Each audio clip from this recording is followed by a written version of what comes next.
Hello everyone, I'm your host Jana, and welcome to Raw, where we give you things exactly as they are from the perspective of an unapologetic Arab woman.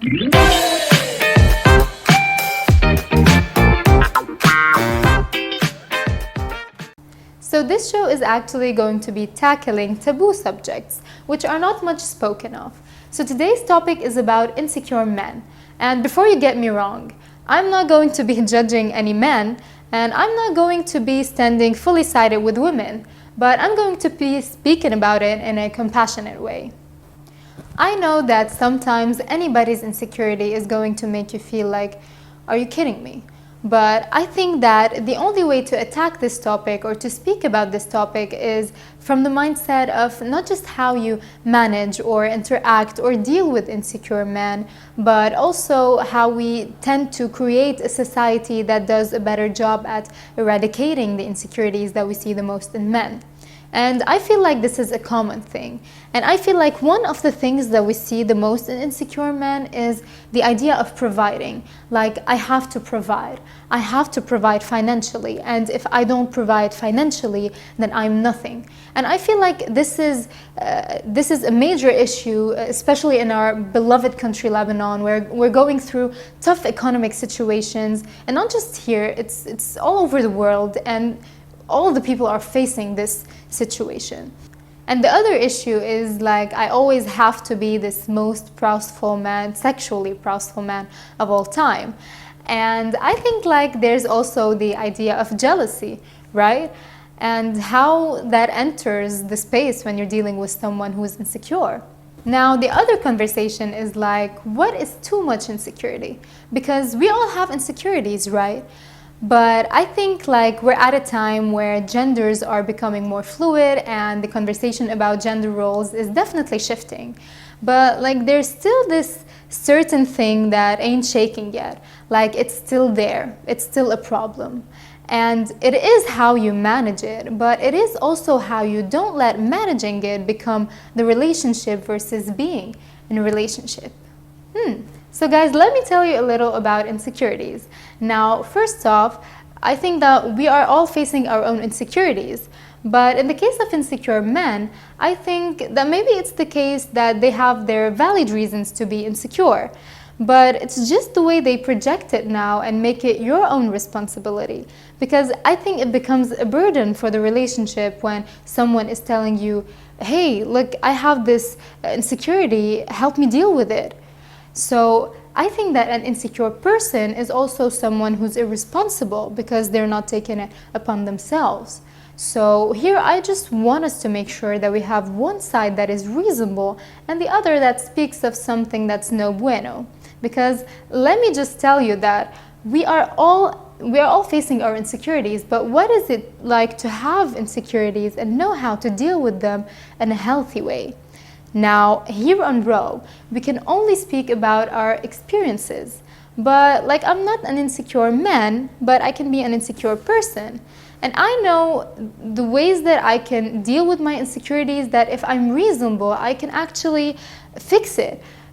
For example, like if I do have a partner and I have a certain insecurity, I would go to my partner and I will tell him, hey, can you be patient with me? Or, hey, let's bring our insecurities up so we can speak about them, so we can work through them. And this is actually the healthy way to work through your insecurities. And this is the healthy way to work through your relationship. So an insecure person is actually someone who has the autonomy to say to you, like, hey, I've got this insecurity, but you've got nothing to do with it. But the toxic type of an insecure person is actually going to list out the reasons about you that makes them feel uncomfortable or insecure. And then they're going to have the audacity to blame it on your parenting and on your friends, and etc. And then if should you ask, what about your mom? So this toxic type is actually going to do anything in their ability to make it about you, to make it about anyone off of them. Now, don't get me wrong. I think that we can all have compassion for an insecure person, but the toxic type of an insecure person is actually going to use their vicious tongue and their narcissistic traits, and they're going to repeat the abuse cycle, and then they're going to ask you to come and love them afterwards like nothing matters. So when you are an insecure man or insecure person or insecure partner, I think it is your own responsibility to come up with ways that you're going to speak about that insecurity to your partner, and you're going to come up with ways that you're going to work on it, and how your partner is going to be potentially patient with you and not necessarily make it their own responsibility or their own insecurity. So I want to address everyone watching or listening to this show that your compassion towards the toxic type of insecure men or insecure people, for us not to sound feminist, doesn't actually have to extend you knowing their name or praying for them silently, because you're not going to go tell people that they need therapy. It is not our job to tell people that. They just wake into it. So I think that we have to understand that other people's insecurities are not our problem.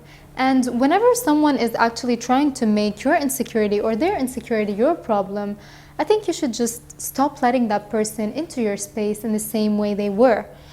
And it's really easy to say this when we're sitting here and we're talking about it, but because I think the other part is like when someone is expressing their insecurities to you, you feel like I can be the safe haven for this, like I can be the healer for this. But I think that by saying this or by doing this, we are sometimes tricking ourselves that we are, by doing this, I'm expressing empathy to that person, or I'm expressing compassion to that person. Or as Amanda Seales would say, like, I am signing a social contract to the world saying I'm a good person. But I'm going to tell you that by doing that and by saying that, these people are still going to resent you, and they're not going to respect you because they think, they're going to say that you let them do that to you. And I still like to think that there's this little nice wave in here where they might actually feel appreciative or safe. But at the end of the day, I think we still have to remember that it's still a wave, and it's going to hit the shore and it's going to crash, and you're going to be there with it. So I think the best way to deal with an insecure person is to actually respect their insecurity and tell them, like, hey, I respect that this is your insecurity and I respect you enough to be dealing with it. And here I'm actually going to take a little side with women. And I want to say that we as women, we need you to start doing the work. And that's just different than going to work, because we're going to work now too. We're all working now. So speaking on behalf of women, we don't actually place our values on you for having a job or going to work anymore. And yeah, sure, you can pay all our bills, but are you actually able to have an emotionally open conversation with us? Or be speaking about how I broke my highlighter palette today, for example. And I think that this is way more valuable to me than you buying me a Gucci bag, for example. Because I can buy myself a Gucci bag, baby. But I think that we as women have to start raising our standards. So imagine how sustainable a relationship can be when you're loving and you're kind and you're giving and you're not stressing or you're not tripping and you're not asking too much. So why do we always have to be very judgmental? Like, why do we always have to say, like, this person is being a bitch or this person is, I don't know. Like, let's all just be human. Let's all have compassion. And this is actually going to require men to be more conscious about the fact that someone is expressing compassion towards their insecurity. And by knowing that, exercise some grace, but also exercise some action towards taking the burden off of that other person and towards working on yourself. And working on yourself doesn't mean working with your partner. It means working with your own self, whether it was therapy, meditation, talking to your friends. So take the work outside the home. Take the work outside the relationships. Because, ain't nobody got time to be fixing anybody else. And I think that we should all just remember that when we are more secure in ourselves and when we are stronger and when we work on ourselves, we actually create stronger foundations to build real shit on. So guys, this was our first episode of Raw. I hope you liked the topic, and feel free to leave in the comments below any topic that matters to you, because I'm here to speak on behalf of everyone, mainly women, but whatever. See you next time.